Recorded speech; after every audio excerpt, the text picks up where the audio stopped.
Oi, you know what time it is? You're tuned in listening to That Aussie Metal Guy. Make sure to hit that like and subscribe button so you don't miss any of his content when it drops. And remember, stay brutal, you mad dogs. Roof. G'day legends, it's That Aussie Metal Guy here with Crannk'd.com with Crannk'd Up, and today I'm absolutely stoked to be joined by a truly unique and powerful voice in the world of symphonic, operatic and progressive metal, Gina, aka Darkyra Black, and she's the creative force behind the emotionally rich and musically ambitious project Darkyra, which is back with its third full-length release, Life Force, dropping next week, June 13th. This stunning new album is a collaborative effort with a world-renowned drummer and producer, Garry King, who has worked with the likes of Jeff Beck, Joe Lynn Turner, just to name a few. You guys have been created albums for a little while together. You've created an album that blends cinematic metal, gothic rock, progressive, operatic, with both soaring operatic vocals from yourself and the powerful rock vocals all mixed in together, all polished with world-class production. If that wasn't enough, you're also fronting another symphonic metal band, Anfitrite, which recently dropped the album Clytemnestra. So we've got loads to dive into. Gina, aka Darkyra, thank you so much for joining me. Thanks for having me. Absolute pleasure. For those who may not be familiar with your journey, how did this all first come to life, and how would you describe the musical vision behind Darkyra?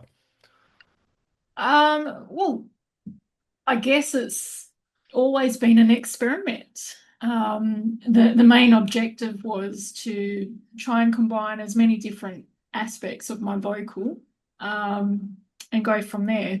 So like the very first album was more of a learning curve on composition. And I didn't really intend to do an album back then. I basically just wanted to do a couple of songs, and then a couple of songs turned into an EP, and then an EP turned into an album, and before I knew it, I had a whole themes album. So it was a bit like that. And then it led to the second album, and I guess once you've kind of done a couple, it should get easier as it goes. So what was the original motivation to starting this project? Were you just wanting to create some music, to kind of get it out there and for yourself, or what was the original motivation for it all? Well, I actually started, before that I was in a symphonic, kind of like a symphonic prog band called Capricorn. Yep. So that was the first sort of taste of creating sort of symphonic music.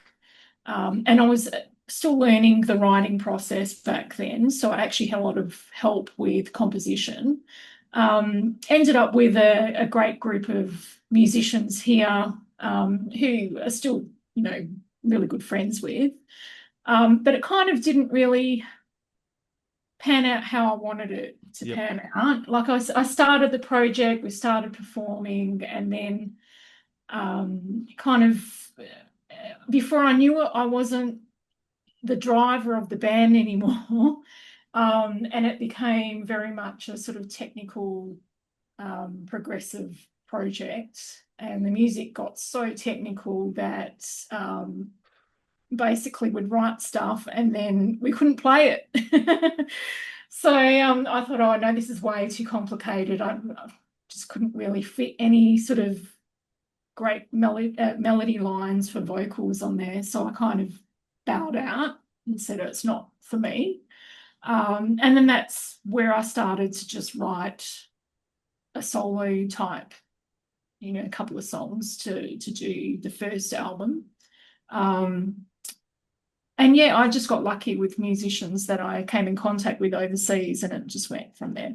Yeah, well, you've got this amazing operatic voice, which is just absolutely unreal. You got to listen to it a few times to fully grasp it as well. And I do that with bands like, I draw comparisons to bands like Epica and Tarja and all those amazing symphonic bands where you just got to immerse yourself in it. And I couldn't see that voice getting lost behind a hugely technical layout. So working with some of these bands, like you're working with Garry King now, across a few albums and a little bit of work as well. So what's that creative partnership been like?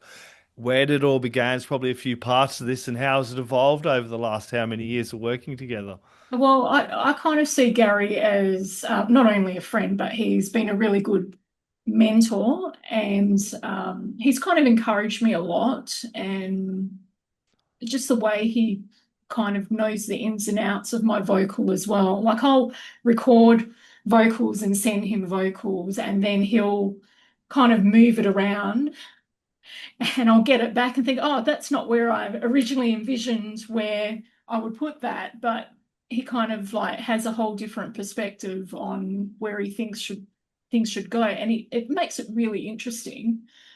He's also very good at changing like what I would initially have as a lead line and have as a backing vocal. He will tend to reverse it a lot of the time and say, oh, give me more of this style vocal and we'll use that rather than your operatic one here. So he has really helped me develop like the whole mixture of blending vocal sounds together, which has been really good. And just, you know, when I thought I couldn't kind of keep going with music, he's kind of encouraged me and just given me another spark to produce something else.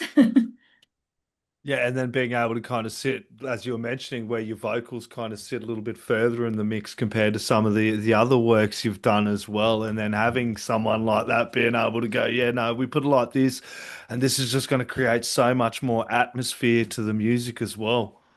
That's right. And especially for this particular album, we really did want to set the vocals more in the mix rather than way on top of the mix. So it was more to give it that kind of band type feel rather than a singer with a backing band. Yeah, it's a beautiful album and it's really deep and emotionally diverse. This album, it's like I've had a chance to dive into it and dive into each tracks and read the presser that come along with it, and a lot of tracks really hit quite home. But writing this would have been quite emotional for you as well. What was the overarching theme or vision that you kind of had, and what were you aiming to express with this album? The overall theme itself is like embracing both like the good and bad stuff that happens.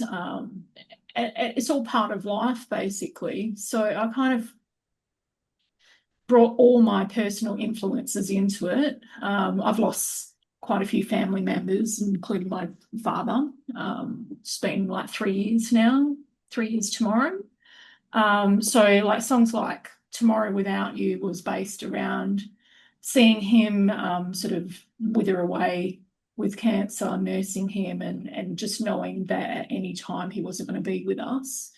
So it's stuff like that. There's also topics that touch on sort of autism. So my son has autism. So it's All in Good Time was basically about, you know, a young child with autism. My Just little niece Gabriella has autism as well. She was non-verbal to not very long to a couple of years ago. Big shout out to my awesome niece Gabriella as well. So I had to mention that. so it's like yeah, you know, they're in there, but it's trying to bring them out of their shell when they're at that age. You know, like my son Yep. was diagnosed at 2.5, and he had some really funny, quirky little mannerisms about him. But like essentially they grow and they learn to come out of their shell and you know, they've got this whole different way of looking at the world, and it's essentially the world will get to know them soon. I love it. There needs to be more awareness of children with autism as well, because my niece just has this way of communicating, which is just absolutely adorable. She's a loving little girl, and there's still this stigma about children with autism and how they communicate. Once you know a child with autism and you have that bond with them, it's pretty damn close. And she'll get to a point and go, "No, I'm done now, Uncle Jai." Bye. It's so cute. I wish more people could be like that. Yeah. So yeah, it's basically all personal experiences. So good and bad. Yeah, definitely. And then the track like Breathe, learning to pick yourself up again. Tell me about that one. Yeah, well, that was the very first thing I wrote after the whole cancer thing, because I went through cancer myself. There was a while there where I really, Survivor as well. That's why I connected to everything on this album. It was so personal to me. I'm like, oh my God, this one too. Wait, let me grab. This is just everything on it. yeah. So it's just essentially learning to pick yourself up again. And like for me, I wasn't sure whether I wanted to do the whole music thing all over again. And yeah, I just like lost myself. So it was just trying to breathe. It was a very cathartic process, kind of coming back to that music and kind of giving yourself something else to focus on. Because I've been a year in remission now. I had stage 4 bowel cancer, and it just took the wind out of me. But through it all, I was still doing interviews like this, having conversations when I was well enough in the middle of the chemo, or it was a terrible time. But being able to have the music or something else positive to focus on that would just take me out of that place for that time, it really helped me. What was it like for you coming back to it? Well, I guess a lot had kind of happened since I'd been away. It wasn't Yeah. just not being well and then like learning Yeah. to cope after the whole remission process, but we also went through a pandemic too, which Yep. didn't, yeah, kind of, so that I didn't feel like much writing music during Nobody did. hibernating. And then it was just one thing after another. And it was only really after, the whole pandemic finished and like after my dad passed away, I thought, oh, I hadn't heard from Garry in a while. So I thought I'd just drop him a line and see if he was still alive.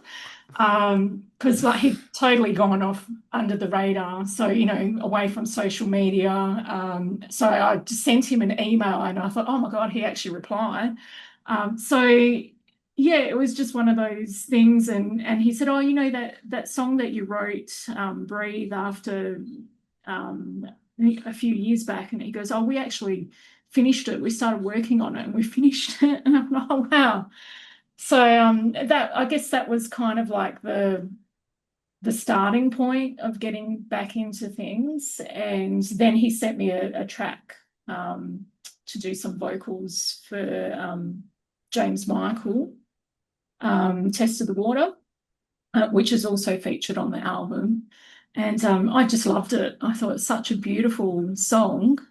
And then I guess I just got my spark back after that. And you know what it's like. You start writing one thing and then it all sort of snowballs at once. And before you know it, you've got another album. Yeah, before you know it, you're right in the thick of it all again, dude. And like, I think was Life Force like a little bit of a cheeky. Tell me about that track, because I've kind of noticed like the mention was that mention of the 2 albums as well that I caught in Yeah, there. I guess it was just a fun track. Just revisiting that, after all those years, like, after 8 years had passed, that the spark was still there. So it was essentially my relationship with Garry as a producer and as a friend, that, we waited so long. And really it was like no time had passed at all. It was like it was always there and we're just able to pick up where we left off. So it's just like being in the company of good friends. So what's that like collaborating like halfway across the world? They use back and forth. How do you find that? I'm so used to it now. Yep. I guess because they know what I like, and I'll always send them a finished song to work on. So it'll have all the parts. It'll have like all your keyboards and synths, just a basic shell, basic drums and guitars and bass. So it'll be like a finished structure, so they can kind of get the overall feel of what I'm trying to achieve. And then they just go through and replace the parts and kind of make it way cooler, of course. But sticking to the original structure of the song. So nothing changes there. The vocals are still how I envisioned it. It's just I guess they make it work. Yeah, and I did mention that you joined a Venezuelan symphonic metal band as well, Infit, right? Um, I got that right, didn't I? You know what? I'm not even sure how to pronounce it Yeah, myself. I know. I had I had the name of the album like broken down in syllables. I felt like my English teacher back in primary school would be so proud of me. I don't even know if they do that anymore. Tell me a little bit about how this connection come about and like kind of what first drew you to this project and excited you about it. Well, essentially, I wanted to try because I don't know much about Greek mythology. So most of their stuff is based around sort of Greek mythology. Um, and I saw that they were advertising for a singer quite a while ago, and I applied, thinking, oh, this would be really cool to do a collaboration with someone else overseas. And their music's quite heavy compared to what I write. So I thought, oh, this would be great. I could probably really let rip with the operatic sort of parts. Anyway, I didn't hear anything back. And then all of a sudden, like about, I think it was like 6 months later, I get an email saying, yeah, we're still looking for a singer. And they just sent me the tracks with the stories as well. So kind of, oh, look, here's the story. This one's about this, and try and create your own sort of lyrics and melody around this story and take note of this passage. So all the stories were there, which were really good. And then they basically just said, do whatever you want, sort of thing, but stick to the story. And it just went right. Within 3 weeks, I recorded all the vocals for them and sent it back, and they were pretty happy. So there is another album coming. Yeah. I've been told that they're actually working on the music for it now. And they said that I'll have a little bit more of a say in the writing process, so which would be really good. It'd be fun working with this project as well because the stuff with Darkyra is quite heavy and personal, and then being able to jump into a project like this where you can kind of have fun with the storytelling aspect of it as well. It's And very much role playing, really. yeah, yeah. And your voice fits so well in it, and those heavier notes, it just seems like a perfect fit as well. You must be looking forward to getting this next album out now. This one's dropped in January and start working on something else. Absolutely. And there we go, where we go. Okay. What was the songwriting process with you guys? You just done the lyrics and that back between each other? For Amphitrite. Yeah.